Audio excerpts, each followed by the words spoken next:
You are listening to This is Oklahoma, hosted by Mike Hearn, telling stories of Oklahomans and those that have made it their home. What's going on, guys? Welcome back to another episode of This is Oklahoma. Mike Hearn here, your host, back with another episode. This podcast is presented by the Oklahoma Hall of Fame, who have been telling Oklahoma's story through its people since 1927. Follow them online at oklahomahof.com, and then definitely follow them on Instagram for all the information that you need, because I'm sure that's where you follow us as well, at oklahomahof. Let's get into today's episode. First episode... I'd say first, it's not. Second episode with a beer brewing company, person, brewer, thing, whatever you call them, breweries, right? You're a brewer, which sounds really strange coming from a person with an accent, right? You know, you say it like a craft brewery. Sounds. Anyway, Mr. Jake Keys is on the podcast with me today. I have previously been on his podcast, which we will link in the description, so you can go listen to that if you want to hear my story. If not, you don't have to. Totally okay with that. You probably heard enough about me. But no, I'm excited to do this. You know, it's fun to do podcasts with other podcasters because, you know, you get to sit in the chair or you don't get to sit in the chair, and you just get a much better appreciation for, you know, asking questions or being on both sides. So excited to share Jake's story today.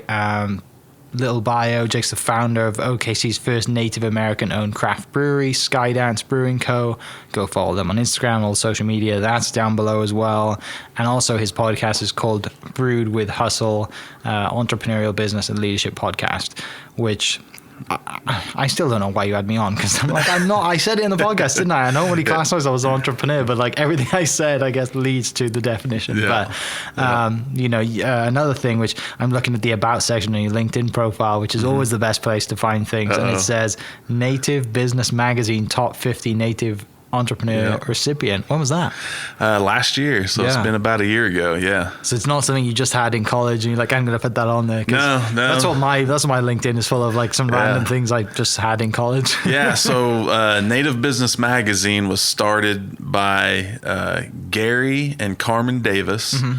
So have you ever seen the movie The Indian in the Cupboard? I have not. Okay, so when I was a kid, it was a huge movie here in the States, and so it was basically this little Native American toy that this kid put it in a cupboard and then opened the door and it came to life. Okay.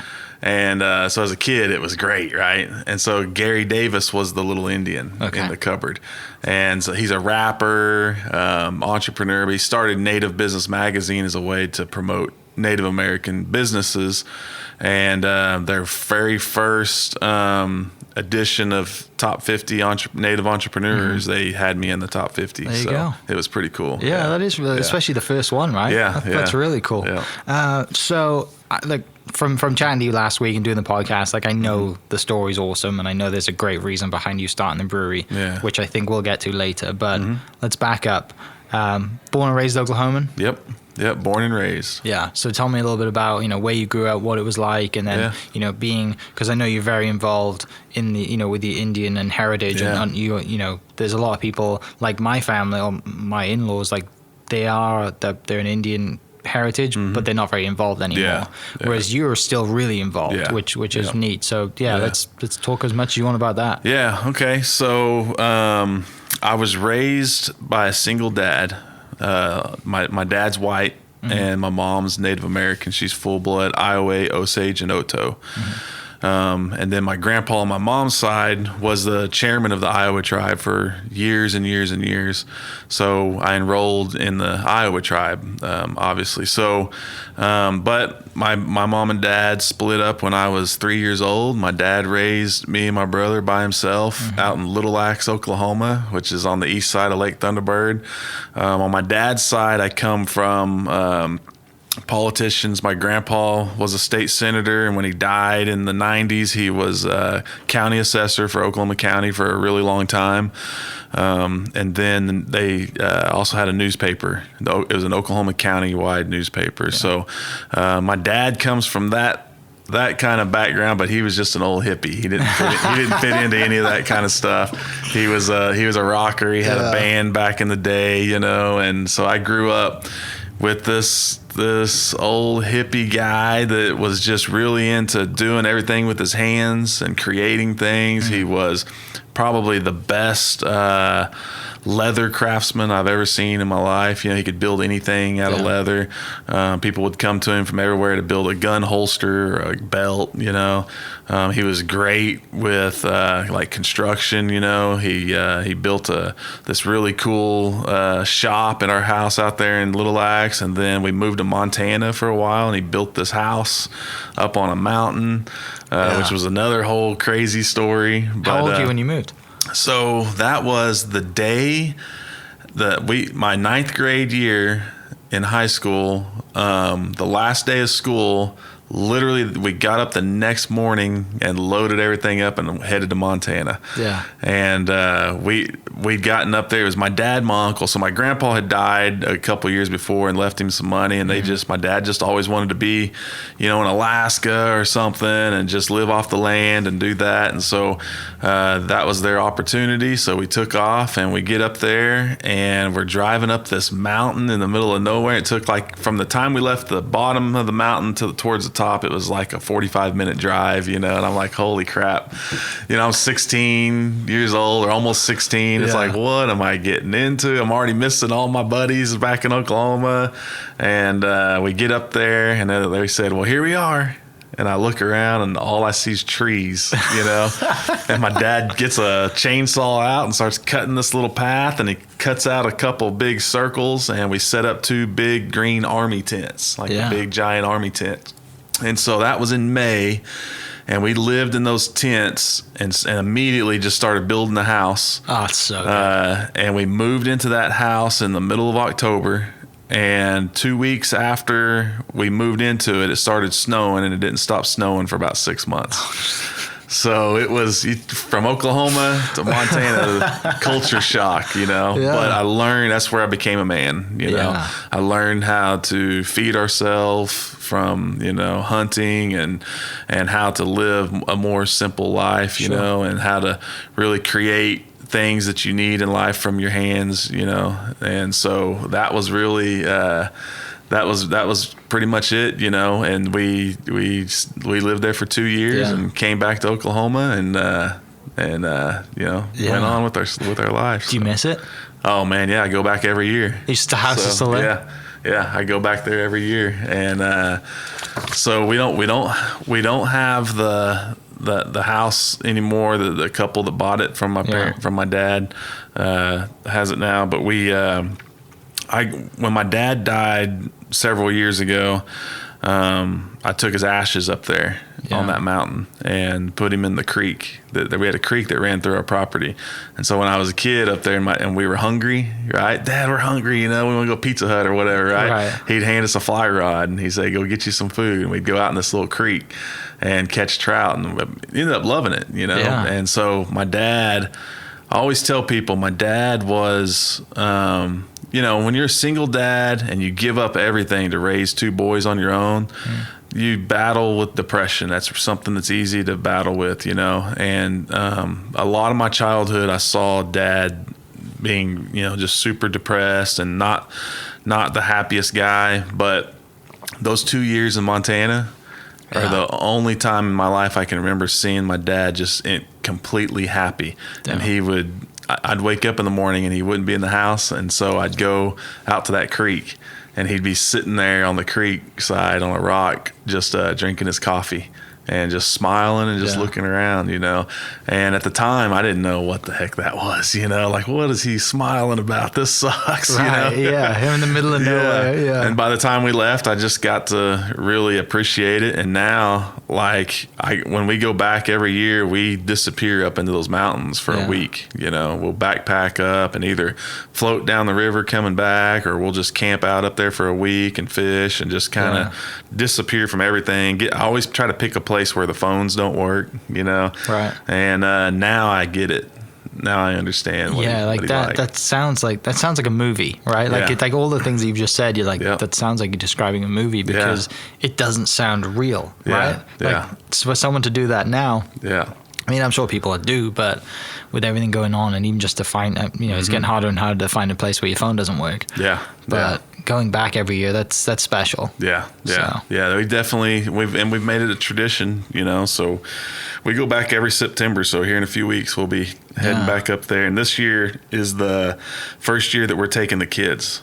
So it's, normally we go back up in these mountains so deep in the mountains, and my son was little, and the last thing I wanted him to, first off, the hike is tough, for a little kid, but then, the grizzly bears and cats and, that kind of stuff. So I just didn't feel safe really taking them that deep into these places. But this year's the first year, so we'll see how that goes. Yeah. And we're like calling in a helicopter. Guys, I need some help. They'll be doing the same thing I said. Where do I plug the Xbox in? Yeah, exactly. Yeah. You're like, what's going on? Yeah. I'm cold. Well, strike a fire up, put a sweater on. Yeah. It reminds me of that movie. Talk about movies. It reminds me of that. Is it Without a Paddle? The comedy movie with Seth Green. Oh yeah. They go into the woods to find like this guy's treasure or whatever, and like fetal position. It's like cuddling a bear. My scariest moment in Montana had nothing to do with a bear or a mountain lion. It was I got chased by a beaver. Really? Yeah. They quick? Yeah. So I'm on me and my dad went fishing, and I'm out. I found this great beaver pond where it's really built up in deep water, and I was catching really big brown trout.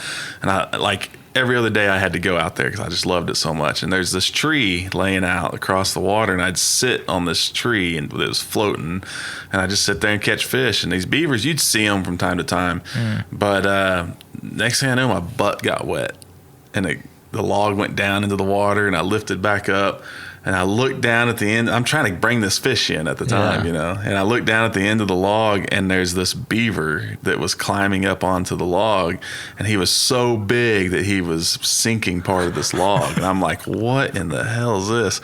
And so I slowly start getting up. Well, he slowly starts coming towards me, and I've got this fish in my hand. I'm trying to get the hook out, and here he comes. He's on a dead sprint for me. And I rip the hook out of that fish, and I put the fish in my pocket. And I take off running down this log, and I jumped. I mean, I was Michael Jordan, dude. I jumped. It had to have been like 20 feet, to get over onto the bank.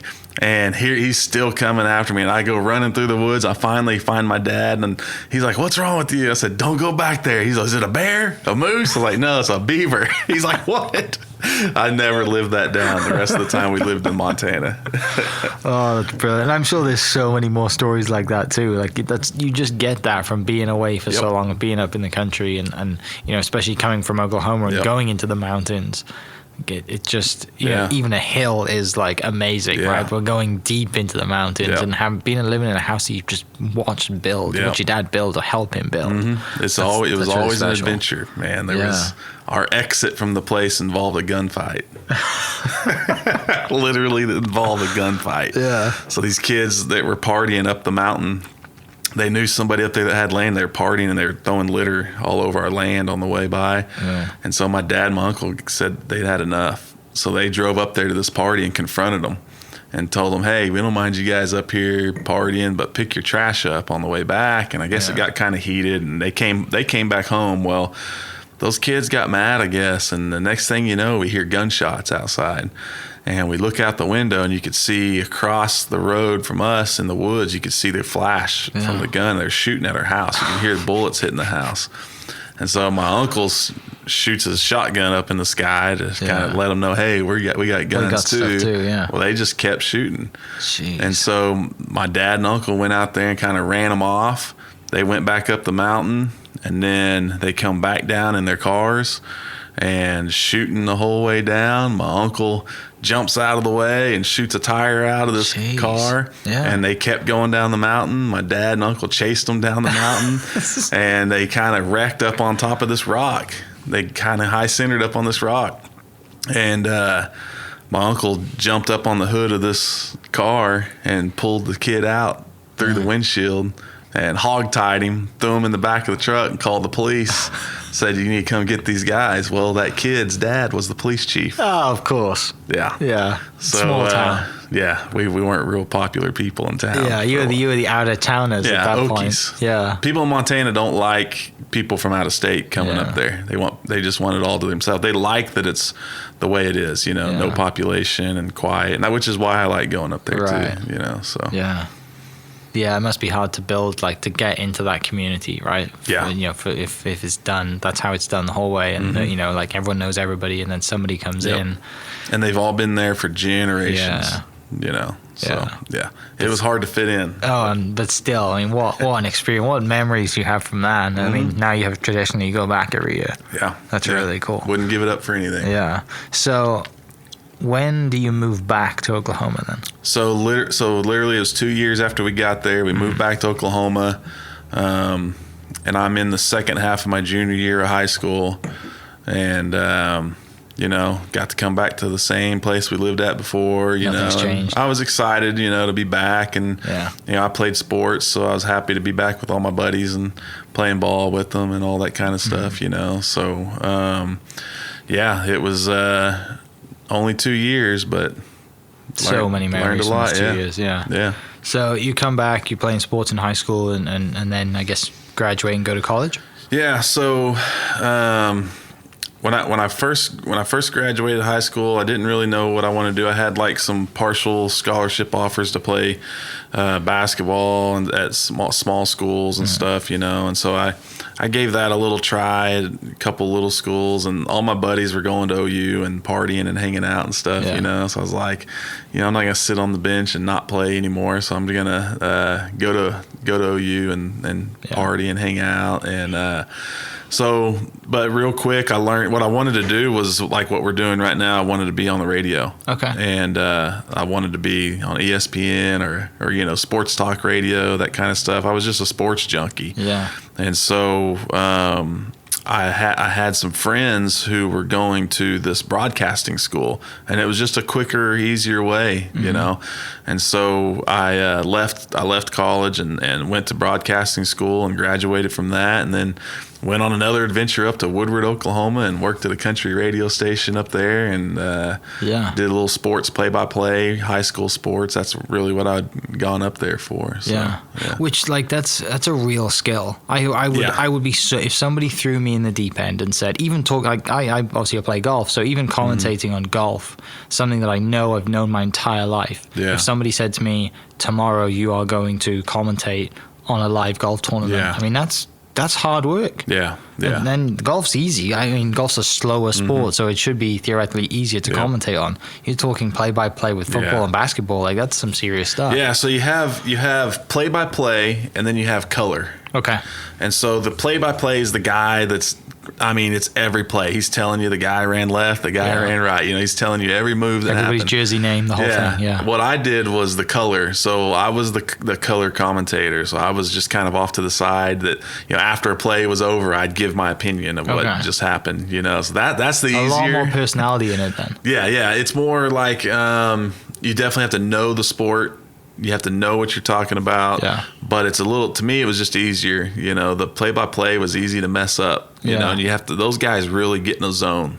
I always, I'm a big OU fan, so like the guys, the Bob Berry seniors and the people who were the play-by-play voices for OU football, man, are like some of the most talented people you'll ever see. For them to be able to do that, is incredible to me, and I loved that. I just wasn't as good at that, So it's a serious skill. Yeah, the color commentary was more my thing, but I come to find out, really, radio just wasn't my. There wasn't any money in it, so which.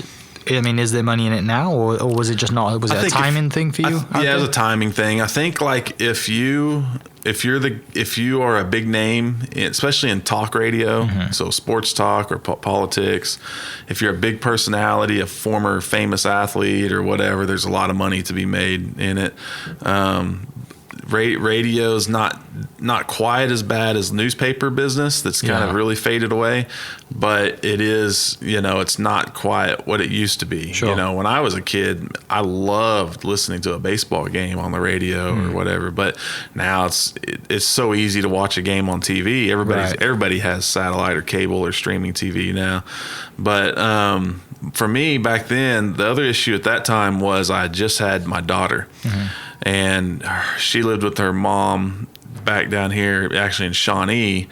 And so I was driving back to Oklahoma City basically every other weekend to see her, and I'd stay at my dad's or whatever while I had her, and then it just got to be too much, and I wasn't making any money. Like, I mean, it was literally, I had to do I hosted a radio show in the afternoons playing country music, and before that, in the mornings, I would record commercials or get ready for whatever football game we're doing that night and all that stuff. And then I'd go out and do that football game, not get home till midnight, and then get up the next morning. You know, it was just a lot of hours, but yet, I mean, I think my paycheck was like $500 every 2 weeks. Like the paid hours that you were doing. Yeah, I couldn't afford to live off of it, you know? So I go into the owner's office, the guy that owned the station, and I told him, I said, I need a raise, man.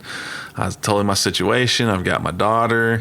I'm doing a lot more driving back and forth than I ever thought I'd do. And he said, man, he goes, we just don't really pay much to the on-air talent around here. Yeah. He said, if you want to make some extra money, go back there in that sales department and see if they need any help. And so I went back there, and those guys handed me this folder. And I didn't realize it at the time. I thought they were just helping me out, but they were laughing inside. Yeah. And they had handed me the folder of all the dead leads, like all the sales that they've been hitting them up. These people in town, they've been hitting them up for years about advertisement, and they just never bit, right? Yeah. And so they handed me 12 leads. And I think I came back, it was a week and a half later, I came back and I'd sold 5 of them. And I was disappointed. Yeah. I thought I was supposed to sell them all. Right. I didn't know they were the dead leads, first off, and I didn't know much about sales. Which mentally makes a huge difference. Yeah. So I just went out. I had the ignorance. You know, I didn't know what I didn't know. Yeah. And so I come back and I sold, and they had this look on their face of disbelief, you know. And so I started selling advertisement and doing the on-air stuff. But I started realizing the money was in sales, and I was pretty good at sales. And so I moved back to Oklahoma, back down to Norman, and got in the car business. Yeah. Started selling cars and making real money. Which it makes, like, when looking back at it, it makes sense that, like, you're naturally good at sales, because going to radio first, right, you just build up, you could talk to anyone, you could talk, and you know, you're so comfortable on air talking to whoever it is, that once someone says, "Oh, here's a book, like, go sell these people," like it's natural. It's interesting. It's a skill that you've developed for a long time. You didn't realize you knew. And I've had several careers in my life that's led me to where I'm at now, and I feel like every one of those careers and different things I've done have taught me something that's absolutely crucial to what I do now. Yeah.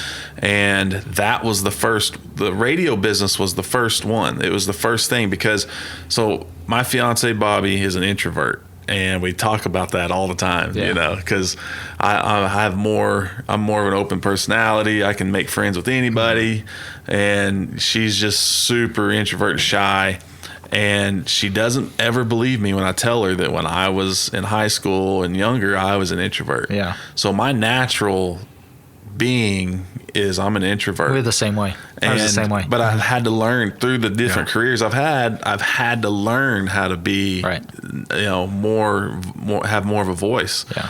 And so the radio business was the start of it. It was the first thing that kind of taught me how to come out of my shell. Yeah. So then you go into the wild game of selling cars. Yeah. So what year is that you were trying to sell cars? Okay, so that would have been like so this was either late 2000 or early 2001, and the reason I remember that is because it wasn't, but maybe so it had to have been early 01, because just a few months, just months after that, 9/11 happened. Okay.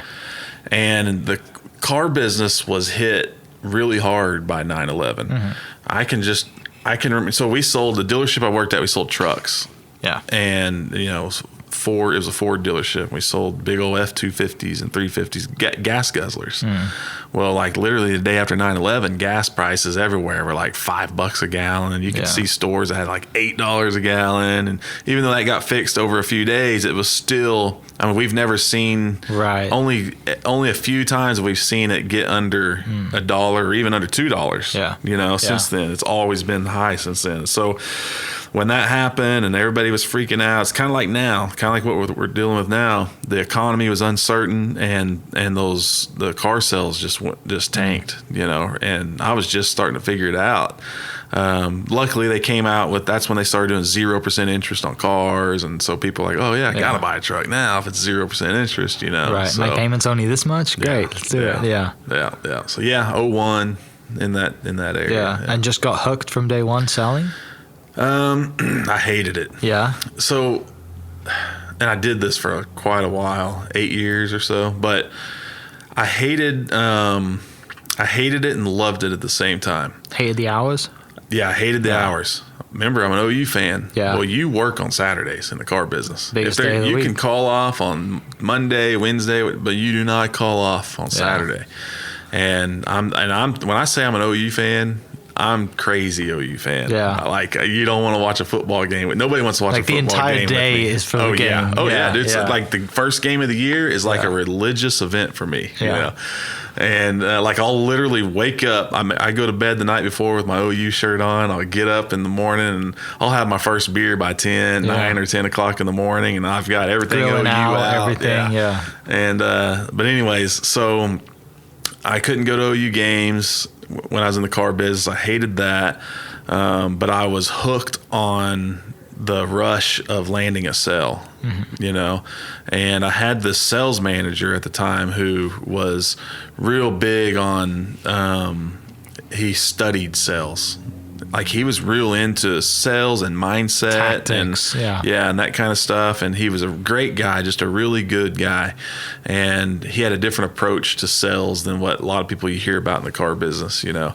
And so he introduced me to a guy that I would listen to named Zig Ziglar. And so I got hooked on Zig Ziglar at that time. And so I really just started studying that positivity and mindset and sales and how to treat customers and how to be of service to them and not trying to talk them into buying something. You're there to help them. The cliche car salesman that everyone hates. Yeah. And so I enjoyed that part of it. But again, you know, I'm in my 20s. You know, I hated the hours. Yeah. But at some point in time, so my first month, man, I think I made like $800, and I was like, "What in the hell am I doing? Like, I can't survive on this." Yeah. And the next month, I made $10,000, $10,000 in a month for a guy that's in his early 20s. Yeah. And I thought I was the boss. Yeah. You know, and so once I started making I didn't consistently make $10,000, but I consistently made more money than most of my friends, right? And more than most of my friends that had college degrees and all this stuff. But once you get to where you're making that kind of money, and it's hard to leave, mainly because where else are you going to go make that kind of money?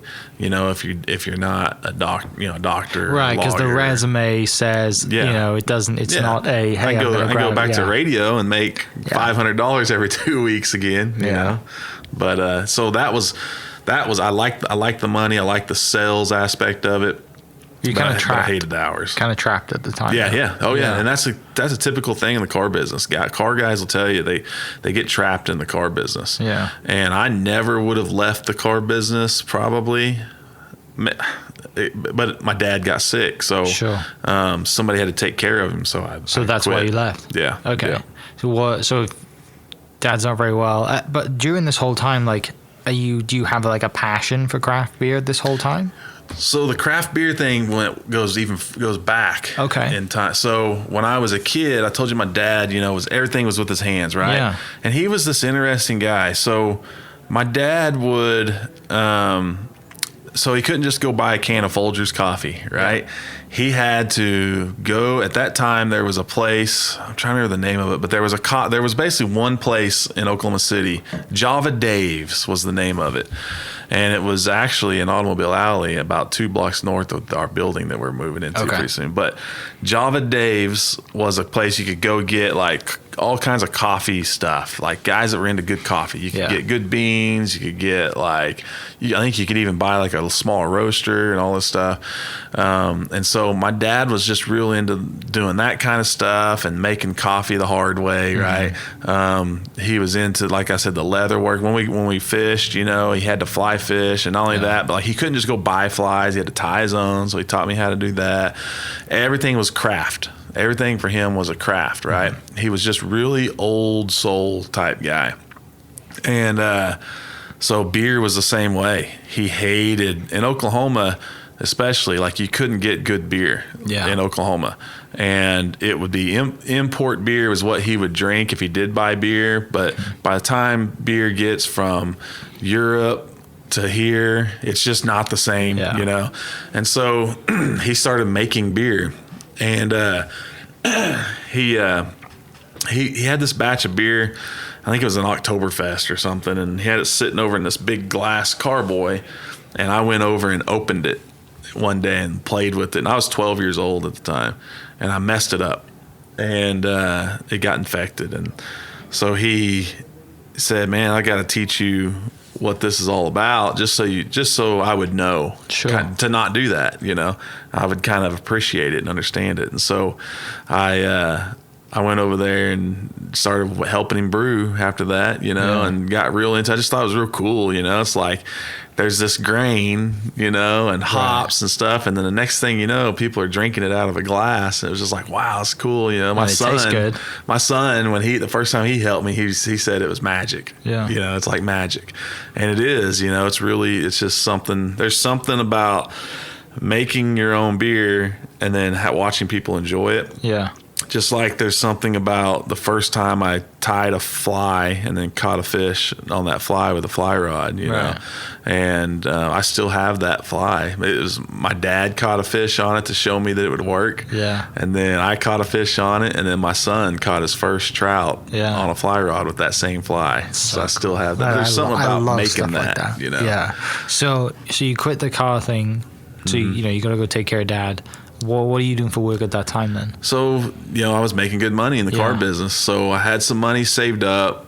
And then I moved in with my dad, left my apartment, which was just a sweet pad, dude. But you're enjoying life. Oh, yeah, right? dude. I'm living in downtown Oklahoma City, you know, and it's just like I'm walking over to Tap Works to have beer every night after work. I was loving it. But, you know, my dad, so I got a call that my dad had a stroke, and so I went to go check on him, and he kind of had signs of a stroke, but I wasn't sure, and so I take him to the hospital, and then long story short, he's in the hospital for days and days and days. They're trying to figure out what's wrong with him. It wasn't a stroke, and it turned out he had MS. And so they gave him some treatment. It kind of brought him back a little bit to where he was somewhat normal. And he moved back home, so I was like, I gotta go take care of. We tried for a week or two to let him be on his own, and he just would fall and stuff, or call like not knowing where he's at, you know. So I moved home. I quit my job, stayed with him. You couldn't leave him alone, right? You know, like he would fall or hurt himself or do something, you know. And so I'm living off my savings. Dad at that point's on like disability, you know, so that's paying a lot of the bills around the house and buying groceries and stuff. And I mean, it was tough.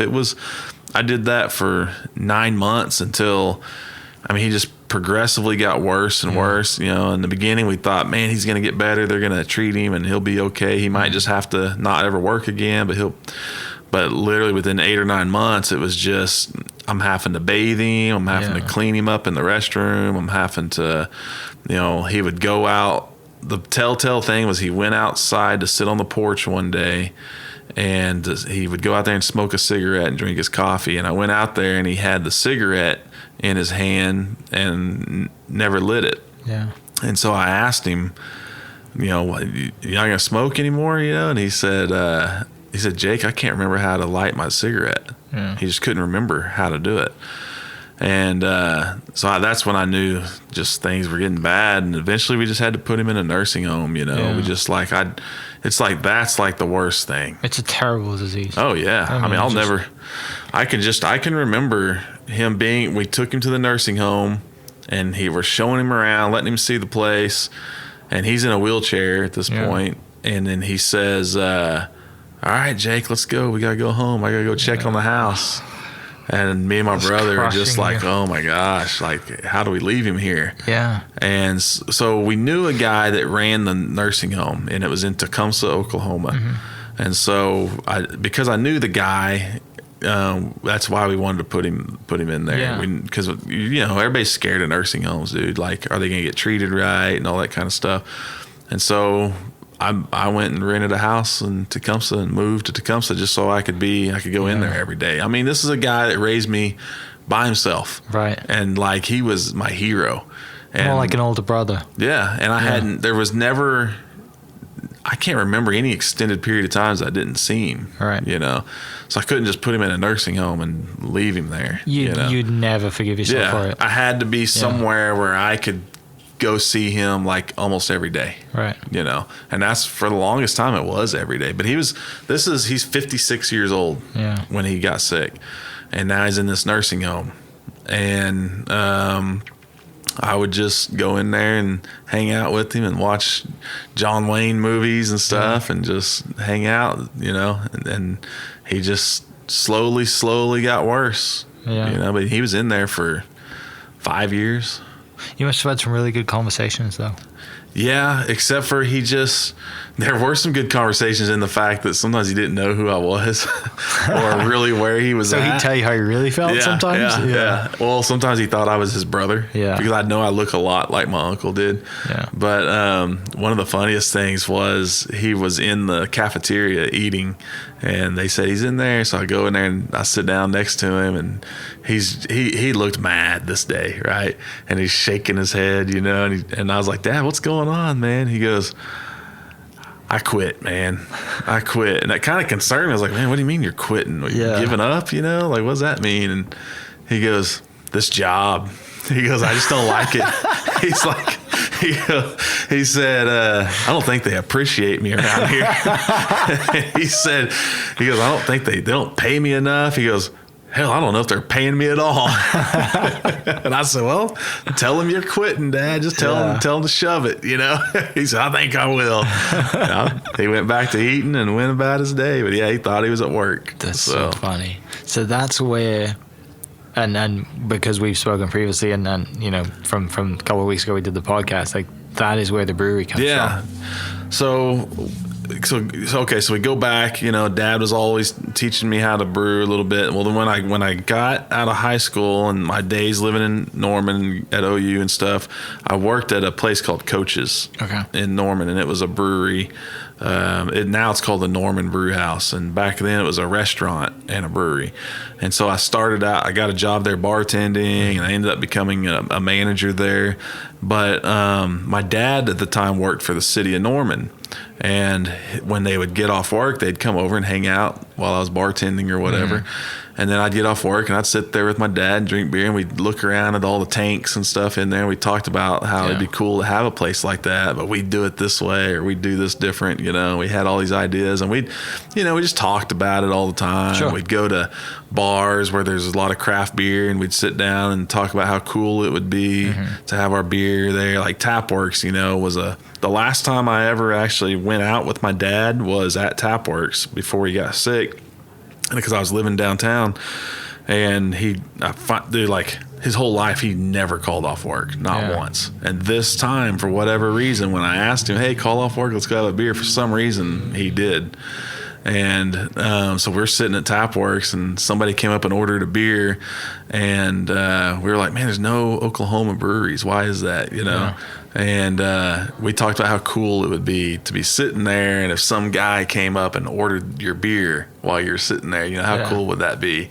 And so, you know, long story short on that part was that's the first account I ever got with Skydance. Yeah. And I remember going in there, Garrett, who's the manager there, you know, I brought him all these beers, and then he put 3 of them on tap. Yeah. And so I walk out to my Jeep and I was just in tears, because I just remember Dad, like that moment of us sitting there dreaming this up, So, so Dad, I kind of was back and forth on home brewing. I'd brew a little bit, and then I wouldn't brew for several months, And then while Dad was in the nursing home, right before he died, I'm going through a lot of his stuff or cleaning out his old house and stuff, and I find this book, and it's on home brewing. And it's a real famous home brewing book by a guy named Charlie Papazian. He's like the godfather of home brewing. And I'm like, oh man, I can't believe he has this book. I didn't know. And I'm thumbing through it, and there's this piece of paper folded up in there, and it was like a grocery list, but it was beer ingredients. Yeah. And what Dad would do was, like, if I wanted to brew beer, he would give me a list, and I would go to this brew shop that was in Norman at the time, and I would get this stuff and come back and we'd make beer. And so this was one of those lists, and I could tell by looking at the ingredients that it was an oatmeal stout. And I'm like, okay, I'm gonna make this beer and take it to the nursing home and let him enjoy something, know. And so I made the beer, I took it in there, and he just loved it. He's like, oh man, that's good. He said, who made that? I said, you did.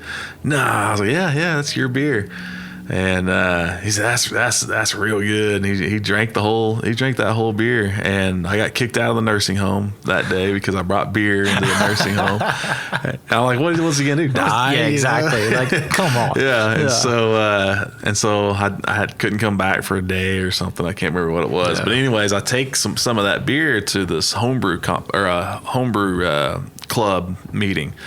And there's a club called the Red Earth Brewers, and it's still a club here in Oklahoma City.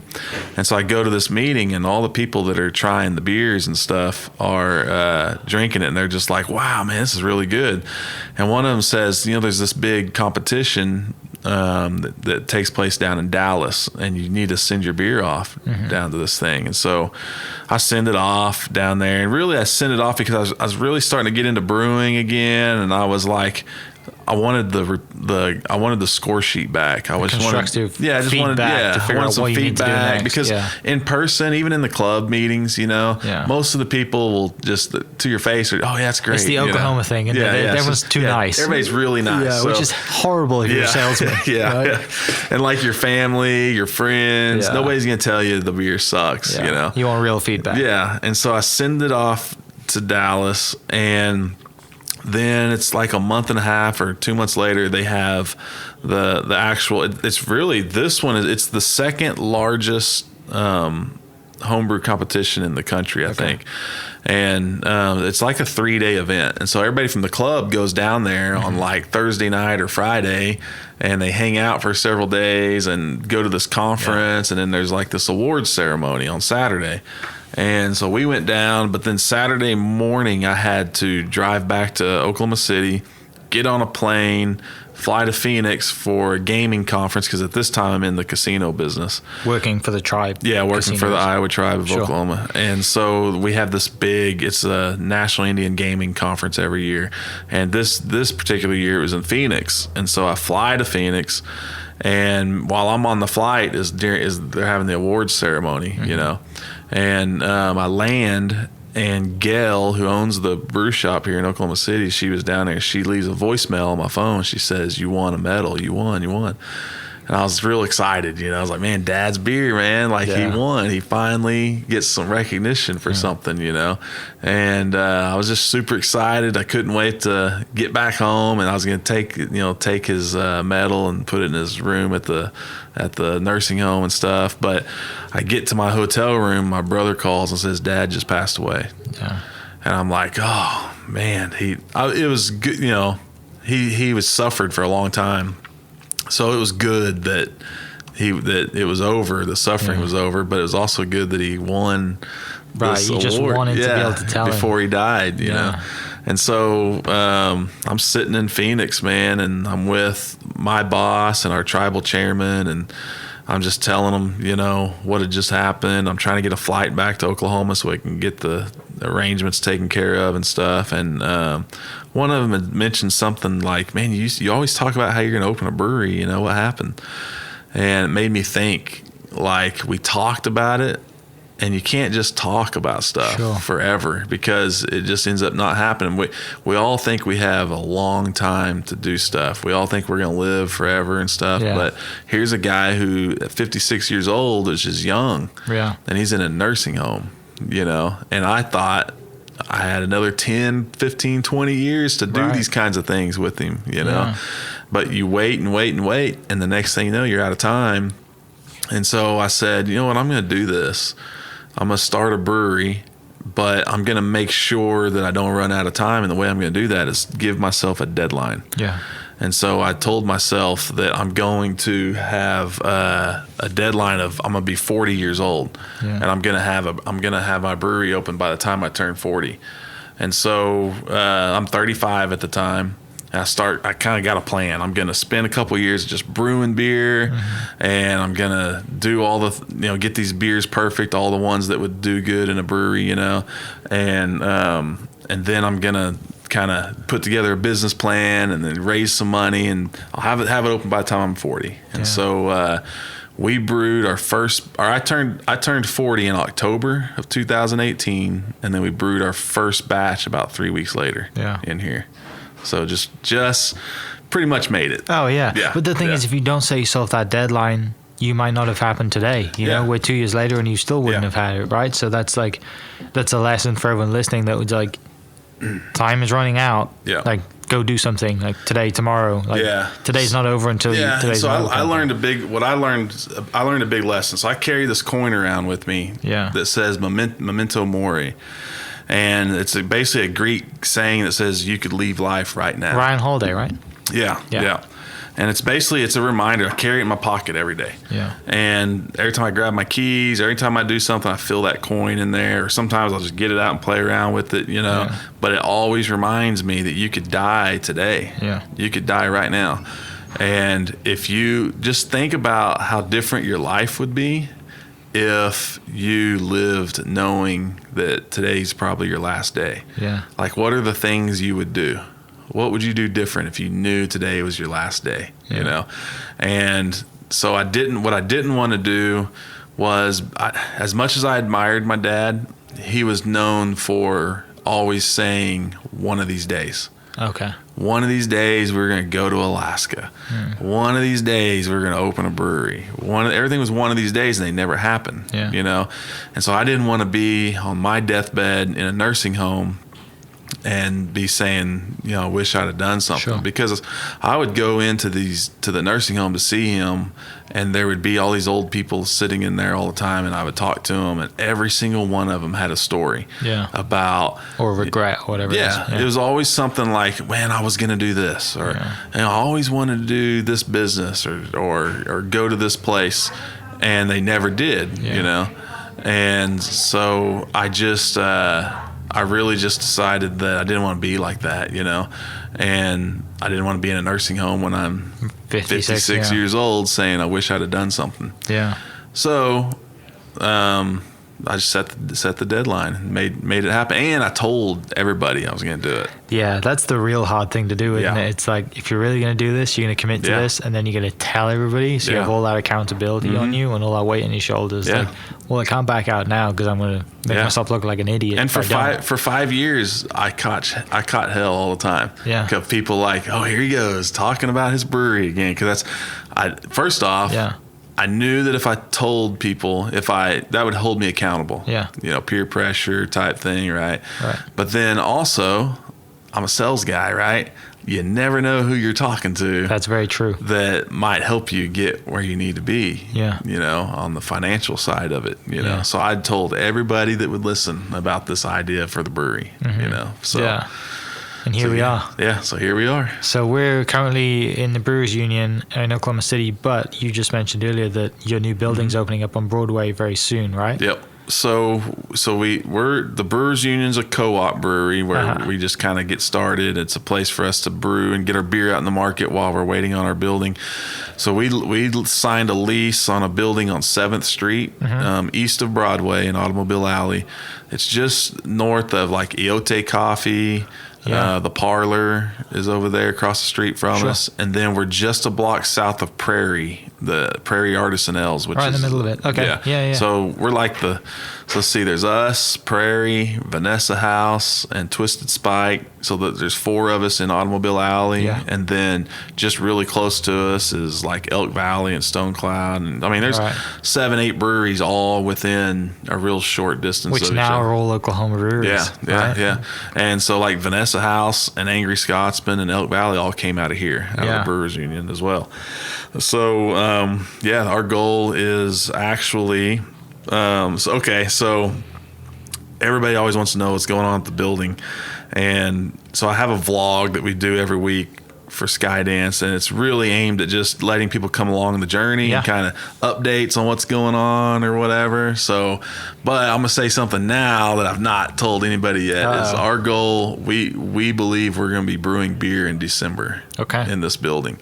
And so what we're going to do is get the production side open first so we can start brewing beer and keep beer going out in the market. Our distribution's gotten a lot bigger than we thought it would be at this point. And then have the tap room open by, February, March at the latest. And then that's when we hope to have our grand opening and all that kind of stuff. And actually we're going to have our wedding in there. Oh, no way. Yeah. So that'll be like our first event in the new tap room is me and Bobby getting married. Congrats. So, That'd be awesome. Yeah. So, I mean, I finished mine very quickly. We just been drinking the new drink right now, which is the Res Dog Blonde on strawberries, which is like... That was good. Yeah, I mean, fruity, I kind of just want to drive home, but I kind of want to drink another one, right? That was really good. But obviously, that's not the only one you have. How many do we have right now, and kind of what is like the plan? So going forward? Our plan is to basically have like 6 year-round beers. I mean, my favorite style of beers are IPAs, and that's what we do the best. So our number one beer that we sell the most of, that's really kind of built a name for us, and it's pretty responsible for building our new building, is Fancy Dance. It's a New England IPA, juicy, hazy beer. Just that's the style right now that everybody loves, And it's weird because 2.5 years ago, before this happened, I said I'd never brew a hazy beer, and now here I am, like that's kind of what we're known for. And then we have the blonde, like you just mentioned, the non-fruited version of it called Res Dog is taking off now to where that's now our number 2 beer. And then we just, we're kind of all over the spectrum. We like to brew, obviously my dad's stout. We brew that. It's called the 49. We do an Imperial Stout. We have several IPAs, and then an amber ale, which you don't see a lot of anymore. We like to do something different all the time. We have a lot of rotating stuff, seasonal stuff. We just like to keep it fresh and do different things. So has it been hard sometimes to like take stuff to market that like you personally absolutely love, but it just doesn't do well because just your personal taste is different? That must be a hard thing. Well, I'll tell you what's weird. It's kind of actually the opposite. So when you're a new brewery, especially in Oklahoma, because we're still young as far as the culture, craft beer culture in Oklahoma is still young, and so we're kind of on the end of this. We're probably one of the last breweries that will experience this. But man, when you're new, like it all sells.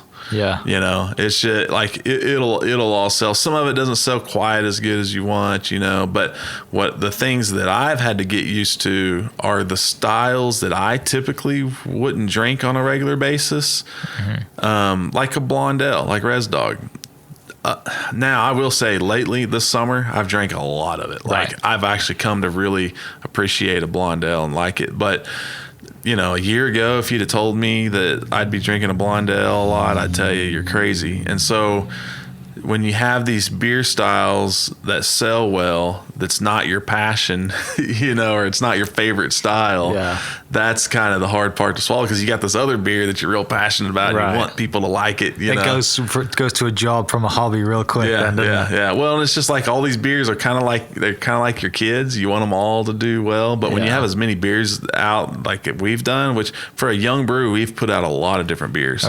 And so sometimes it seems like it's maybe been too many, and it maybe keeps any particular beers from really taking off. Sure. But it's, what we're trying to do is figure out what sticks. Yeah. Throw it all against the wall and see what sticks. There's all these different kinds of beers that we like to brew, and what's going to work for us. And I think we found our groove. The biggest mistake I made was not going all in on exactly what I'm passionate about, which is these IPAs.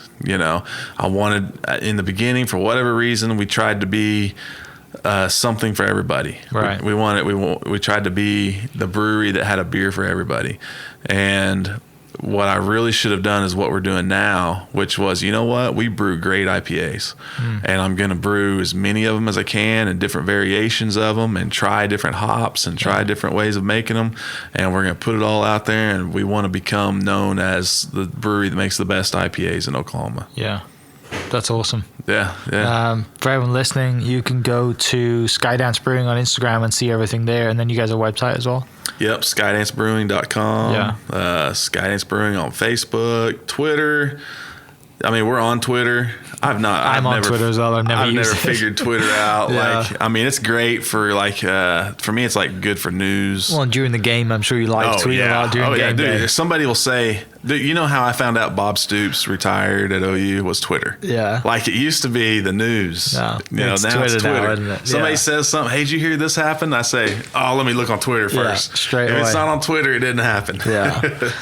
No, it's awesome, man. The story is, it's a really good story. And I think that a lot of people, need to hear it. So everyone listening, please share this story, because it's not just like, I started brewing because, I thought it'd be a good idea, and it's kind of growing in Oklahoma now. No, like there's a real meaning behind this, and there's a real passion, and, this is not just a business for you. Like, this is like Dad's legacy and everything that you've learned growing up, and it's... And your purpose. Yeah. And if you're going to start a business, you've got to be real in tune with your purpose. Yeah. And I think there was a lot of things that kept me from starting a brewery, mental blocks, and just, I didn't think it was for me. Like I said, I grew up poor in this trailer in Little Axe, Oklahoma, and I thought I just wasn't made out for being a CEO, a business owner. And I think that if people see, and the reason I talk about, I like to tell the story and I like to talk about these types of things is because I want people to see that if I can do it, they can do it. Yeah. There's a lot of people that are going to go to the grave with their dreams. And to me, there's nothing worse in this world than to die with your dreams still inside you and having not shared it with the world. And, to be honest with you, like in our Native American culture, that's like so prevalent. It's horrible. Yeah. Like they just... centuries of oppression has made a lot of our tribal members feel like they don't have a place in this country or in this world to do the types of things that they really want to do, that there's a system that's going to keep them from doing it. And I thought the same way, for a long time. But what I've learned is the only system that's stopping you is in your head. Yeah. And so I like to tell these stories and talk about this stuff so that people see that, hey, if he did it, we can do it, And so that's my purpose. My goal is to help as many people as possible see that they can be an entrepreneur, and that entrepreneurship is like a way better life, Yeah. It's stressful and it's hard and it's difficult, and I've sleep a lot less, but it's, creating something of your own and the legacy that you're going to leave behind is, there's nothing like it. Well, and also like knowing that you've given it a go. Yeah. Right. Like if it doesn't work out, and I have a friend who's tried. He's tried every time he comes out with an idea, and he tries at it. He goes full at it, and finally now one of them's working, and they deserve everything because he's tried. He's put his hours in. Yeah. Right. But if you don't try, you never know. Yeah. We haven't really talked about this much, but I know that. From us talking previously, like you're more involved now with the tribe. Yeah. So like I said earlier, my mom left when I was, and she's the one that was Native American. So she left when I was young, and then also, see, people don't know this. Like, people to this day think that all of these issues that we talk about with Native Americans were things that happened 200 years ago. Like people all the time, well, why am I paying for something that happened 200 years ago? I didn't take your land. We hear that kind of stuff all the time. What they don't realize is how recent it was that the federal government took their policy on Native Americans was to eliminate Native Americans. And here's how recent that was. My mom, so I didn't meet my grandpa on my Native American side until I was like 10, 12 years old. And the reason for that was my mom was taken by the state when she was like 3 years old and given up for adoption. The state, sent her off with a white family who I grew up as that being my grandparents and stuff. And I love them to death, great people. But it caused the next generation and her really to not grow up in that Native American culture. And so I wasn't even exposed to it that much. I knew I was Native American. I was enrolled Native American, and I grew up in a Native American community in Little Axe. All my friends are absentee Shawnee and Kickapoo. And so I was involved, but I wasn't really involved with my particular family and my tribe until later. And so again, one of these careers I had, when my dad was sick, I had friends that were cops, and they were always trying to talk me into becoming a police officer. And so for a little bit there, I went to the police academy and I became a tribal police officer. Okay. And my chairman at the time of our tribe, Christy, she came to my graduation, and it was all like tribal police. And she got to carry our tribe's flag, which you see behind me. She got to carry the flag in our graduation. And a month later, she calls me and she says, "Hey, our casino needs a security director. Are you interested?" And I'm like, "Well, I don't know, what's it pay?" And and so she gave me a number, and I was like, "I'll be up there tomorrow." When can I start? When do I start? So that was my introduction to the casino business. And then within a year and a half or whatever, I was an assistant GM, and I was building a new casino. And that's where, like I said earlier, all the different careers I've had have led me to something. Well, at that time, I knew I wanted to start this brewery, but I wasn't sure about the business side. Could I build a brewery? Like, in my head, I'm like, man, these breweries are like these big buildings and all these big tanks, and it's like real complicated. And the tribe said, we want to build this casino, and we want it open in 90 days. Because our tribal elections were in 90 days, and all we had was this field of grass. Go build something over there. And it was out there by Chandler, Oklahoma, between Chandler and Wellston. And my boss, who was the general manager, he put me in charge of that casino and the project, and we had it open in 85 days. But now you know how to build a building. Yeah. Well, that day, I can remember the grand opening, the opening day. Yeah. That night, driving home, is when I really knew I was going to open a brewery. Because if I could do that, I built a team of like 112 employees, and built this place from the ground up with the help of that team. And I learned from that project right there that it was not, I didn't have to know how to open a brewery. I knew I needed to know how to build a team. And being able to build a team and being able to care about those team members and want what's best for them. Right. And then, Zig Ziglar always says, you can have everything in life you want if you help enough other people get what they want. Yeah. And I learned that for sure, that was absolutely true, because in the end, I'm getting all this credit, but it was them that did it. Yeah. It was that team that built the place, and one of them built the cage and got the accounting side going, and the slot machines and the F&B side, all this stuff. So I drove away that night, drove home, and said, I can do this. I'm gonna do this brewery. And things really took off from there. Yeah. So. But more recently, like, you are starting to get really involved now. Yeah. Right? So thinking about it. Yeah. Well, so several years ago, I ran for office, and I ran for treasurer, and I lost by like a handful of votes, just a few votes. And at the time, I wasn't ready to run for office, and at the time I also didn't quite realize the politics of tribes, like it can be brutal. And just me running and losing caused me a lot of issues in my career because of the political side of it. But since I've left the tribe, I think like I've really, the top 50 Native American Entrepreneur Award. Our beers like all over the state. The tribes and casinos are like really pumped up about our brand and our business, and they're real supportive. And our tribal members are seeing the podcast, where it's just like, I think I've made it real clear that my purpose is to help other people. Sure. And that's the style of leadership that not only that the tribe needs right now, but what this country needs right now is servant leadership. That's what's badly needed everywhere right now. And I just think like we've had some changes in the tribe recently with the last election. And so I'll say it is like, this will be the first time anybody's heard this. Yeah. But I'm going to run for chairman next year. Okay. Of the tribe. And I'm going to try to do that and run this brewery at the same time. Yeah. Build a team. Yeah. And the thing about it is like, the timing's not ideal, but it's the best timing as far as my chances of being able to win that election.